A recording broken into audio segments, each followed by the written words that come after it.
Hello friends, स्वागत है आप सभी का आपके चैनल काबिल बना दो सीवी व्हीकल। दोस्तों आज मैं बात करने वाला हूँ कक्षा 11 का अपोह तंत्र, भूगोल का अपोह तंत्र, जो कि लेसन नंबर ये 3 है। लेसन नंबर ये 3 है और पार्ट 4 है।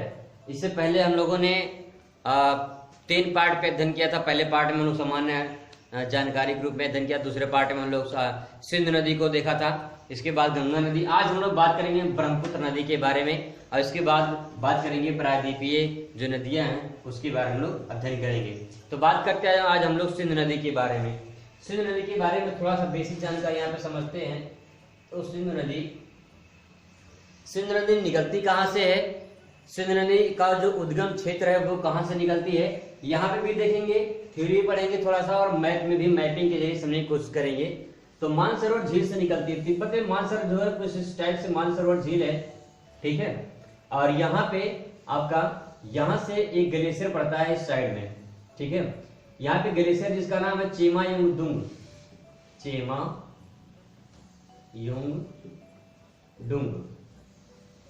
ठीक है। ग्लेशियर है जो कि ये आपका पूरा का पूरा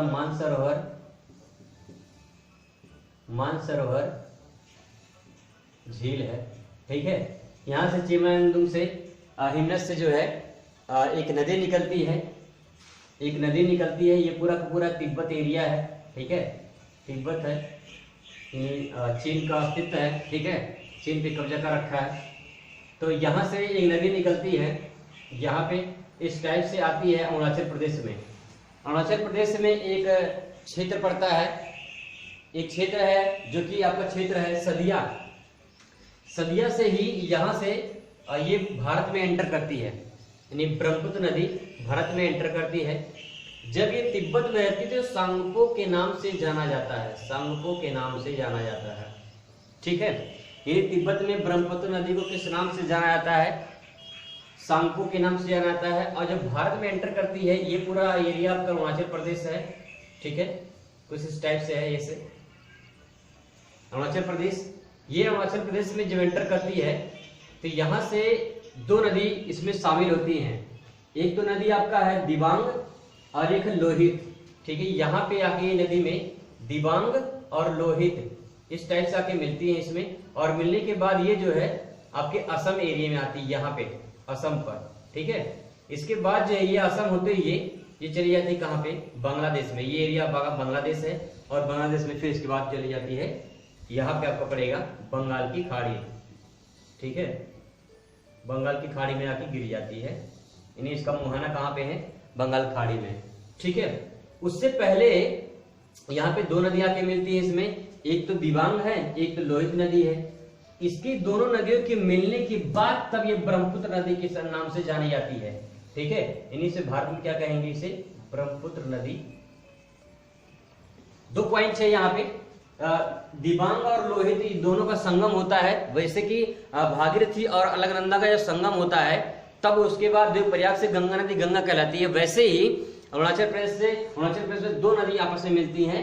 किसमें मिलती हैं? सांगपो में मिलती है, सांगपो नदी में दिबांग और लोहित। इसके मिलने के बाद तब जाके ब्रह्मपुत्र नदी जो है ब्रह्मपुत्र कहलाती है अरुणाचल प्रदेश में।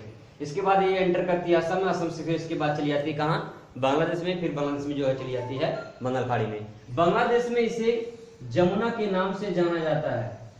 बांग्लादेश में इसे जमुना के नाम से जाना जाता है। बांग्लादेश में जब ये इनका संगम होता है किससे?